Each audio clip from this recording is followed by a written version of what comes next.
Hello everyone, welcome back to our YouTube channel cook with Varshini. అండి ఈరోజు recipe వచ్చేసి ఏంటి అని అంటే చాలా టేస్టీగా మనం సింపుల్గా చికెన్ కర్రీని ఎలా తయారు చేసుకుందామో చూసేద్దాం.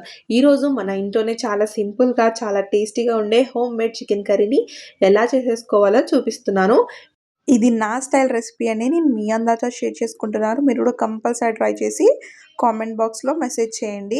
ఫస్ట్ నేను ఇక్కడైతే ఫ్రెష్ చికెన్ తీసుకుంటున్నాను అనమాట. 1 kg మంచిగా వాష్ చేసేసుకొని దాంట్లోకి మన టేస్ట్కి సరిపోయేంత కల్లుప్పుని అయితే యాడ్ చేస్తున్నాను. ఆ తర్వాత చిటికెడు పసుపుని, అలానే మన టేస్ట్కి సరిపోయేంత, మన స్పైసీకి సరిపోయేంత కారం అయితే యాడ్ చేసేసుకున్నాను అనమాట.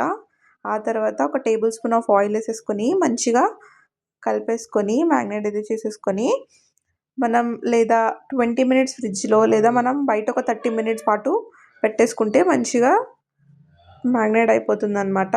ఆ తర్వాత కడాయి అయితే పెట్టేసుకొని దాంట్లోకి 3 టేబుల్ స్పూన్ ఆఫ్ ఆయిల్ అయితే వేసేసుకున్నాను అనమాట. ఆ తర్వాత జీలకర్ర ఆవాల్ని అలానే 4 కరివేపాకు రెమ్మల్ని కూడా యాడ్ చేసేస్తూ ఒక 1 మినిట్ పాటు ఫ్రై చేసుకున్న తర్వాత స్లైసెస్గా చేసి పెట్టుకున్న 2 పచ్చిమిర్చిని కూడా యాడ్ చేసుకున్నాను.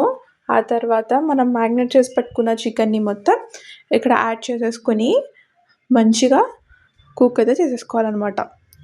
యాడ్ చేసుకున్న తర్వాత అలా ఒకసారి కలిపేసేసుకొని మూత పెట్టేసుకొని మనం ఒక 15 మినిట్స్ పాటు మీడియం ఫ్లేమ్లోనే మనం మంచిగా కుక్ చేసేసుకుందాం. ఆయిల్ బయటకు వచ్చేంత వరకు మనం మీడియం ఫ్లేమ్లో అయితే కుక్ చేసేసుకుందాం. ఆ తర్వాత ఏంటి అంటే గార్లిక్ని అలానే అల్లంని ముక్కలుగా చేసేసి పెట్టుకొని పేస్ట్గా అయితే చేసేసుకుందాం. ఆ తర్వాత కొత్తిమీరని కూడా తీసేసుకొని మంచిగా పేస్ట్ చేసేస్తే పెట్టేసుకున్నాను. ఆ తర్వాత చూడండి, ఇక్కడ మనకు మంచిగా ఒక 50% పాటు చికెన్ అయితే ఉడికిపోయింది. ఆ తర్వాత నేను ఇక్కడ 1 గ్లాస్ ఆఫ్ వాటర్ని అయితే యాడ్ చేస్తున్నాను. మళ్ళీ ఒక 10 మినిట్స్ పాటు మళ్ళీ మూత అయితే పెట్టేసుకుందాం.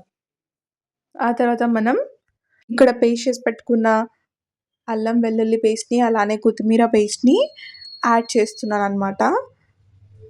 ఆ తర్వాత ఒక 2 టేబుల్ స్పూన్ ఆఫ్ ధనియాల పొడిని కూడా యాడ్ చేశాను. తర్వాత ఒక కప్ ఆఫ్ టమోటాస్ అయితే తీసేసుకున్నాను అనమాట. ఒక 2 టమోటాలని సన్నగా తరిమి పెట్టుకున్నాను. ఆ టమోటాస్ కూడా ఇక్కడ యాడ్ చేస్తున్నాను అనమాట. ఆ తర్వాత చికెన్ మసాలాని యాడ్ చేసేసుకున్న తర్వాత మంచిగా ఒకసారి కలిపేసేసుకొని పాటు మళ్ళీ మూత పెట్టేసుకొని కుక్ చేసేసుకుందాం.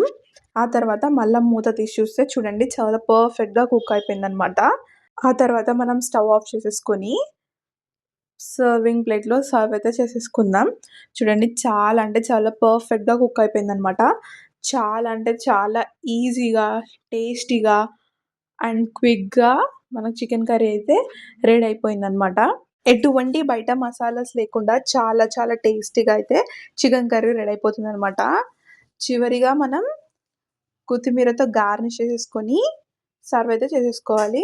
ఇలా ఇంట్లోనే చాలా సింపుల్గా చాలా టేస్టీగా ఉన్న చికెన్ కర్రీ అయిపోతుంది. రైస్లోకి అండ్ రోటీలోకి చాలా అంటే చాలా పర్ఫెక్ట్గా ఉంటుందన్నమాట. మీకు ఈ వీడియో నచ్చినట్లయితే please do like, share and subscribe our channel cook with Varshini. Thank you for watching this video.